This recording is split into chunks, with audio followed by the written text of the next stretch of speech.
ఓం నమ శివాయ శ్రీమాత్రే నమ. మిత్రులకి శ్రేయోభిలాషులకి అలాగే నన్ను ఇంతగా ఆదరిస్తున్న యూట్యూబ్ ప్రేక్షకులందరికీ కూడా పేరు పేరు ధన్యవాదాలు. మిత్రులారా, ఈరోజు మనం ఒక అద్భుతమైన ఉపాయాన్ని తెలుసుకుందాం. చాలామంది మిత్రులు మెయిల్స్లోనూ కామెంట్స్లోనూ శ్రీనివాస్ గారు మీరు చాలా ఉపాయాలు చెప్తున్నారు, కానీ మేము ఉపాయాలను ఆచరించడానికి కూడా మాకు అంత టైం ఉండడం లేదు, ఏదో ఒక ఉపాయం చేసుకుంటే మాకు ధనవర్షం లక్ష్మీ ప్రాప్తి కలగాలి అంటే మేము కంపల్సరిగా మాకు ధన సంపాదన పెరగాలి, ధనప్రాప్తి కలగాలని అడగడం జరిగింది. వారందరి కోసం మన పూర్వీకులు మనకి చాలా అద్భుతమైన ఉపాయాలు చేయడం జరిగింది. ఏ విధమైన పరిహారాలు, ఏ విధమైన పూజలు చేస్తే ఫలితాలు వస్తాయో కూడా మన పూర్వీకులు చెప్పారు. అందులోంచి ఈరోజు మనం లక్ష్మీదేవి మనకి లక్ష్మీ ప్రాప్తి కలిగించడానికి, మన మీద ధనవర్షం కురిపించడానికి ఒక రోజున పూజ చేసుకుంటే అద్భుతమైన ఫలితం వస్తుంది. ఆ పూజ ఎలా చేయాలి, ఏ విధంగా చేయాలి మీకు తెలియజేస్తాను. చెప్పిన విధంగా చేసుకోండి, సబ్స్టిట్యూట్ మాత్రం ఆలోచించమాకండి, ఎందుకంటే ఆ విధంగా చేస్తేనే ఫలితాలనే వస్తాయి. ఈ పూజ ఎలా చేయాలి, ఏ విధంగా చేయాలో తెలియజేస్తాను. అలాగే మిత్రులారా, మీకు ఈ వీడియో నచ్చినట్లే లైక్ చేయండి, నా ఛానల్ సబ్స్క్రైబ్ చేసుకోండి, గంట సింబల్ని యాక్టివేట్ చేసుకోండి, 10 మంది మిత్రులకు షేర్ చేయండి. సహజంగా మనందరం కూడా అమావాస్య అంటే భయపడుతుంటాం. ఈ పూజని అమావాస్య రోజు చేయాలి. అమావాస్య రోజున లక్ష్మీదేవి పూజ చేసేవారికి లక్ష్మీ ప్రాప్తి కలుగుతుంది. అలాగే మనం ధనాన్ని ఏదైతే ఆశిస్తామో, ధనమనంగానే ఓన్లీ డబ్బు మాత్రమే కాదు, అష్టైశ్వర్యాలుగా మనం చూస్తుంటాం. 8 రకాల ఐశ్వర్యాలు, భోగభాగ్యాలు కలగాలంటే అమావాస్య రోజున లక్ష్మీమాతకి పూజ చేయాలి. రకరకాల విధానాలు ఉన్నాయి, రకరకాల పద్ధతులు ఉన్నాయి. మనం అనేక రకాలైన విధానాలు చెప్పుకుంటున్నాం. ఇది ప్రతి నెలలో వచ్చే అమావాస్య రోజున ఈ పూజ చేసుకోవాలి. ఇప్పుడు మనకి రాబోయే 22వ తారీఖు కూడా అమావాస్య ఉంది.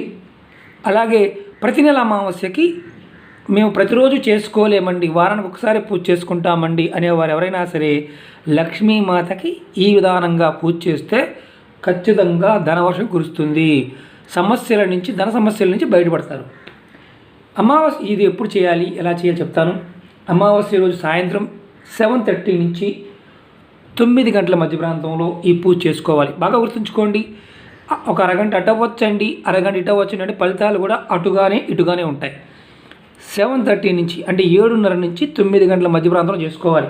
మీ ఇంట్లో, మీ పూజా మందిరంలో ఎక్కడైనా సరే ఇలా లక్ష్మీ కుబేరుడు ఉన్న పటమైనా పర్వాలేదు, ఒక లక్ష్మీదేవి ఉన్న పర్వాలేదు, ఒక పటం తీసుకోండి. తర్వాత ఇలాంటి ఒక ఎర్రటి క్లాత్ చిన్నదైనా సరే ఒక జాకెట్ ముక్క కొనుక్కొచ్చుకోండి, దాన్ని చిన్న మొక్క చేసుకోండి. ఇది ఎన్నిసార్లు అయినా వాడుకోవచ్చు, ఇంత మొక్కని పర్వాలేదు. ఇప్పుడు ఇది ఉందనుకోండి, $1 ఉంది, చిన్న మొక్కని పెట్టుకోవాలి. ఎర్రటి క్లాత్ మీద అమ్మవారిని పెట్టుకోవాలి. తర్వాత మీరు చక్కగా అమ్మవారికి గంధంతో బొట్టు పెట్టాలి. అక్షతలు కూడా తయారు చేసుకోండి, పసుపుతో అక్షతలు తయారు చేసుకోండి. మీరు చక్కగా ఇలాంటి మట్టి ప్రమిదలు కానీ, వెండి ప్రమిదలు కానీ, ఇనుపవి కాకుండా ప్రమిదలు ఏదైనా ఉంటే, వెండి ప్రమిది కానీ, మట్టి ప్రమిది కానీ. మా దగ్గర ఓన్లీ స్టీల్వే ఉన్నాయండి, స్టీల్ ప్రమిది వాడమాకండి, మట్టి ప్రమిది వాడండి. చక్కగా 2 ప్రమిదలు తీసుకోండి. ఇలా తీసుకొని మీ ఇంటిలో ఎక్కడైనా సరే, ఒకవేళ పూజా మందిరం మీకు తూర్పు గదిలో ఉంటే పర్వాలేదు, లేదు మాకు పడమరలో ఉందండి, మాకు ఉత్తరంలో ఉందండి, ఎక్కడ ఉన్నా సరే మీరు ఈ పటాన్ని ఈశాన్యం వైపు అంటే తూర్పు దిక్కుకి ఉత్తర దిక్కుకి మధ్య కార్నర్లో ఉండేదాన్ని ఈశాన్యం అంటారు. ఈశాన్యం వైపు ఈ పటాన్ని ఇలా పెట్టండి. పెట్టి ఏం చేస్తారంటే ఈ ప్రమిదల్ని ఇలా ఎదురుగా పెట్టి చక్కగా మీరు ఒత్తులు తీసుకోండి. మనకి మార్కెట్లో ఒత్తులు దొరుకుతుంటాయి, మనం కూడా చేసుకోవచ్చు. తెల్లటి ఒత్తులు దొరుకుతున్నాయి కదా. మీకు నేను ఎందుకు చూపిస్తున్నానంటే ఎర్రటి ఒత్తులు కూడా దొరుకుతాయి. ఎర్రటి ఒత్తులు వేసి వెలిగిస్తే కనుక చాలా మంచిది. లేదు మనకి ఎర్రటి ఒత్తులు దొరకలేదు కాబట్టి చక్కగా మనం ఏం చేస్తామంటే తెల్లటి ఒత్తులు తీసుకొని దానిలో కొంచెం కుంకుమ ఉంది కదా, కుంకుమ రాయండి, ఒత్తులకి కుంకుమ రాయండి. జస్ట్ మీకు చూపిస్తాను నేను, ఎందుకంటే మనకి ఈ మధ్య కాలంలో అనుమానాలు చాలా ఎక్కువగా ఉంటున్నాయి. ఉదాహరణకి మనం ఒత్తి వేసాం, 2 ఒత్తులు వేయాలి, అంతకన్నా ఎక్కువ వేయాల్సిన అవసరం లేదు. 2 కూడా విడివిడిగా ఉండాలి. చాలా చిన్న ఉపాయం కానీ అద్భుతమైన, నెలకొకసారి చేసినా చాలు. ఇలా వేసాం కదా. ఇప్పుడు మనం కుంకుమ మొత్తం రాయాలంటే మొత్తం రాయాల్సిన అవసరం లేదు. కుంకుమతో బొట్టు పెట్టండి. ఇలా బొట్టు పెట్టండి. జస్ట్ మీకు చూపించడం కోసం మిత్రులారా. అది పెట్టిన తర్వాత మీరు దీంట్లో కంపల్సరిగా వాడవలసింది ఆవు నెయ్యి. కంపల్సరిగా ఆవు నెయ్యి మాత్రమే వాడాలి. కొబ్బరి నూనె కానీ, ఆముదం కానీ, నువ్వుల నూనె కానీ ఇలాంటిది ఏది వాడకూడదు. వాడితే ఈ ఉపాయం ఎందుకు పనికిరాదు. ఆవు నెయ్యి మాత్రమే వాడాలి. మేము ఆవు నెయ్యి కొనుక్కునే స్థాయిలో లేవండి అనుకుంటే ఈ ఉపాయం చేయడం మానేయచ్చు. అసలు పూర్తిగా ఉపాయాన్ని చేయొద్దు. ఎందుకంటే ఆవు నెయ్యి పోసి లక్ష్మీ అమ్మవారి పట్టం ముందు ఇప్పుడు అలా పెట్టాం కదా, చక్కగా దీపారాధన చేయండి. దీపారాధన చేసిన తర్వాత మీరు అమ్మవారి ఏదైతే పట్టం పెట్టాం కదా, పట్టం కానీ ఏదన్నా ఎర్రటి కలర్ పువ్వులు అంటే మందార పువ్వులు కావచ్చు, ఉదయాన్నే సాయంత్రం కోసుకోండి పెట్టుకోండి, లేదంటే గులాబీలు కావచ్చు, ఎరుపు కలర్ ఉండే పువ్వుల్ని పెట్టడానికి ప్రయత్నం చేయండి. తామర పువ్వులు దొరికితే చాలా శ్రేష్టం, ఇంకా అద్భుతం కూడాను. తామర పువ్వులు దొరకకపోతే మీకు దొరికింది ఏదైనా అంటే వేరే పువ్వులు పెట్టకూడదా అని కాదు, పెట్టవచ్చు. కానీ ఫలితం బాగా శీఘ్రంగా రావాలి, త్వరగా రావాలి అన్నప్పుడు ఎర్రటి పువ్వులతో ఆరాధించాలి.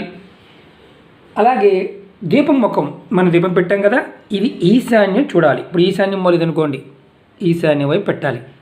ఈశాన్య కార్నర్లోనే పెట్టాలి. తూర్పు వైపుకి కానీ ఉత్తరం కానీ ఈశాన్య దిక్కునే పెట్టుకోవాలి. మాకు తెలియదండి దిక్కులంటే మీరు మొబైల్ వాడేవారు అందరికీ కూడా దాంట్లో చక్కగా మనం చెక్ చేసుకోవచ్చు. మొబైల్లో చూపిస్తుంది ఈశాన్యం ఎక్కడుందో, క్యాంపస్ ఉంటుంది దాంట్లో చూసుకోవచ్చు. అలాగే మీ ఇంట్లో పెద్దవాళ్ళని అడగండి. ఒకవేళ ఈశాన్యం కూడా తెలియలేదు అనుకోండి, ఉపాయం చేయడం మానేయండి. అలాగే మనం ఇప్పుడు నెక్స్ట్ ఏం చేయాలి, మన ఇంట్లో ఏదన్నా పాలతో కానీ పరమాన్నం చేసినా లేదంటే స్వీట్స్ ఉన్నా అది కూడా పెట్టే స్థాయి లేదు అనుకున్నప్పుడు బెల్లం ముక్కనైనా సరే నైవేద్యంగా పెట్టండి. ఇది 7:30 నుంచి 9:30 ప్రాంతంలో చేయాలి. 9కి ముందే, ఇంకా అరగంట కూడా ఒక 9కి ముందే చేయండి, చాలా మంచిది. ఇంకా అరగంట అంటే నైవేద్యం పెట్టే కార్యక్రమం ఉన్న కూడా కొంచెం లేట్ అవ్వచ్చు, కానీ 9 లోపే పూర్తి చేసుకోవాలి. తర్వాత మీరు చేయాల్సింది ఏంటంటే అమ్మవారికి సాంబ్రాణి ధూపం చూపించండి. కంపల్సరిగా సాంబ్రాణి ధూపం చూపించండి. మీకు చదవటం వస్తే లక్ష్మీ అష్టోత్తరం కానీ శ్రీ సూక్తం కానీ చదవండి. మగవారైనా ఆడవారైనా చేసుకోవచ్చు. ఒకవేళ మాకు చదవడం రాదండి అంటే మొబైల్ యాప్స్ ఉంటాయి, వినండి, ఆన్ చేసుకొని వినండి. ఇది చేస్తున్నంతసేపు ఎవరితో మాట్లాడటం కానీ లేకపోతే ఇంట్లో వాళ్ళ మీద చిరబురులాడటం కానీ చేస్తే ఈ పూజకి ఎలాంటి ఫలితం ఉండదు. అలాగే ఈ ఉపాయం ఇంట్లో ఎవరైనా ఆడవారు నెలసరి టైం ఉన్నప్పుడు, ఎవరైనా మరణించి అంటే పెద్ద కర్మ కూడా పూర్తి కానప్పుడు అసలు ఈ ఉపాయం చేయకూడదు. నెలసరి టైం ఎవరికున్నా సరే ఆ ఇంట్లో ఈ ఉపాయం చేయకూడదు అమావాస్య టైంకి. లేదంటే మగవారైనా ఆడవారైనా ఎవరైనా చేయవచ్చు. ఈ ఉపాయం ప్రతి శనివారం, మామూలుగా మనం ఏంటంటే కొంతమంది శుక్రవారం పూజలు చేస్తుంటాం, శనివారం పూజలు చేస్తుంటాము. అలాంటప్పుడు మనం ఈ విధంగానే లక్ష్మీదేవికి వెంకటస్వామికి దీపం పెట్టి పూజ చేస్తుంటాం. అలా మనం చేసినప్పుడు ఉపవాసం ఉంటాం. అమావాస్య రోజున ఉపవాసం ఉండి ఎవరైనా సరే ఈ ఉపాయాన్ని చేస్తే వారికి అతి శీఘ్రంగా అంటే తొందరగా ఆర్థిక స్థితి మంచి మార్పు వస్తుందని చెప్తున్నారు. అంటే మనం శుక్రవారం ఉపవాసం, శనివారం ఉపవాసం చేస్తుంటాం కదా, అలాగే అమావాస్య తిథి నాడు మాత్రం అమావాస్య రోజున లక్ష్మీ అమ్మవారి అంటే వీళ్ళు ముందే అనుకొని ఒక పొద్దునండి పూర్తిగా అవసరం లేదు, పగలంతా ఉపవాసం ఉండి అమ్మవారి పూజ చేసుకొని తర్వాత భోజనం చేయవచ్చు. పగల భోజనం చేసి మాత్రం చేయకూడదు. ఈ విధంగా చేసిన త్వరగా మీ ఆర్థిక స్థితి మారుతుంది. అలాగే ఈ పూజ చేయటం వల్ల మన ఇంట్లో కంపల్సరీగా ధన సంపద పెరుగుతుంది. చాలా సింపుల్, నెలకొకసారి కదా, మాట్లాడకుండా చేసుకోవాలి. కంపల్సరీగా అష్టోత్తరం కానీ శ్రీ సూక్తం కానీ చదువుకోవాలి. మాకు ఇది లేదు, మేము ఏమీ చెయ్యలేము అనుకుంటే లక్ష్మీదేవిని 108 సార్లు నా మనసులో ఓం శ్రీ మహాలక్ష్మీ నమః అని మనసులో అనుకోండి. ఓం శ్రీ మహాలక్ష్మియే నమః అని 108 సార్లు అనుకోండి. ఇంకేం చేయలేము అనుకునేవారు. ఎందుకంటే మన ఇంటి నుండి ఇది కంపల్సరీగా ఏంటంటే ఈ ఉపాయం చేస్తే అమావాస్య తిథిలో చేస్తే మన ఇంట్లో ధన సంపాదన పెరుగుతుంది. మన ఇంట్లో దరిద్ర దేవత కనుక ఉంటే బయటికి వెళ్ళిపోతుంది. లక్ష్మీదేవి ప్రసన్నమవుతుంది. మనకి 4 వైపుల నుండి కూడా ధనం రావడం మొదలవుతుంది. ఇమ్మీడియట్గా చేస్తే గంటలో వచ్చేస్తా అంటే రాదు. నమ్మకంగా మనస్ఫూర్తిగా చేయండి, ఖచ్చితంగా ఫలితం వస్తుంది. ఆవు నేతితోని దీపం పెట్టాలి మిత్రులారా, లేకపోతే ఎలాంటి ఉపయోగము ఉండదు. రెండోది, చాలామంది మిత్రులు అంటుంటారు, సబ్స్టిట్యూట్ అడుగుతుంటారు, అలా చేయొచ్చు అలా చేయొచ్చు అని. వీడియోలో చెప్పిన విధంగా మాత్రమే చేయండి. తంత్రంలో ఎప్పుడూ కూడా ఏంటంటే సబ్స్టిట్యూట్స్ ఉండవు. ఉపాయానికి మారుతూ ఉంటాయి. ఆ పదార్థం యొక్క స్థితిని ఆ టైం బట్టి మార్చుకోవాలి కానీ ఎప్పుడు పడితే అప్పుడు మార్చుకోవడానికి అవకాశం ఉండదు. అలాగే మీకు ఈ వీడియో నచ్చినట్టు లైక్ చేయండి, నా ఛానల్ సబ్స్క్రైబ్ చేసుకోండి, గంట సింబల్ని యాక్టివేట్ చేసుకోండి, 10 మంది మిత్రులకు షేర్ చేయండి. ఓం నమః శివాయ, శ్రీమాత్రే నమః.